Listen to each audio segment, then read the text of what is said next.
नाज़रीन, अवामी न्यूज़ में ख़बरनि जो सिलसिलो जारी है। इन वक्त असीं तव्हांखे खिपरो में ख़बर ॾींदा हलूं त खिपरो में ईद उल अज़हा जो सभ खां वॾो इज्तिमा ईदगाह में थियो, जिते हज़ारे मुसलमान भाउरनि ईद जी नमाज़ अदा कई ऐं दुआ घुरी आहे त अल्लाह साईं सदा असांजे प्यारे वतन पाकिस्तान खे सलामत रख, पाक फ़ौज जे जवाननि जो ख़ैर हुजे, मुल्क में कोरोना वबा जो ख़ात्मो थिए। इन मौक़े ते हिननि अवामी न्यूज़ सां ॻाल्हाईंदे चयो आहे त माशाल्लाह ॾिसो था ईद जो भलारो ॾींहुं आहे, ईद उल अज़हा जो ॾींहुं आहे।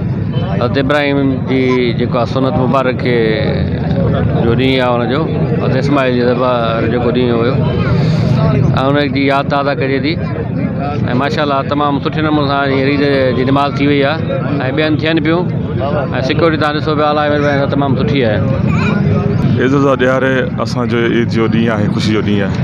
अल्लाह ताला असांखे इन ॾींहं ते क़ुर्बानी जो हुकुम कयल आहे, नबी तरफ़ां हुकुम आहे त क़ुर्बानी से करूं पिया। अॼु असां पंहिंजे मुल्क जे लाइ दुआ बि घुरियूं आहिनि ऐं असां जेका कोरोना जी बीमारी आहे हिन जे लाइ मौलवी साहब दुआऊं घुरियूं आहिनि। अल्लाह ताला असांखे इन बीमारियुनि खां निजात ॾियारे ऐं असांजी ख़ुशी जो ॾींहुं आहे। अॼु असां पंहिंजी ईद मल्हाए रहिया आहियूं। ईद जो ॾियारो नसीब थियो, अल्लाह पाक सभिनी जी निमाज़ूं क़बूल फरमाए।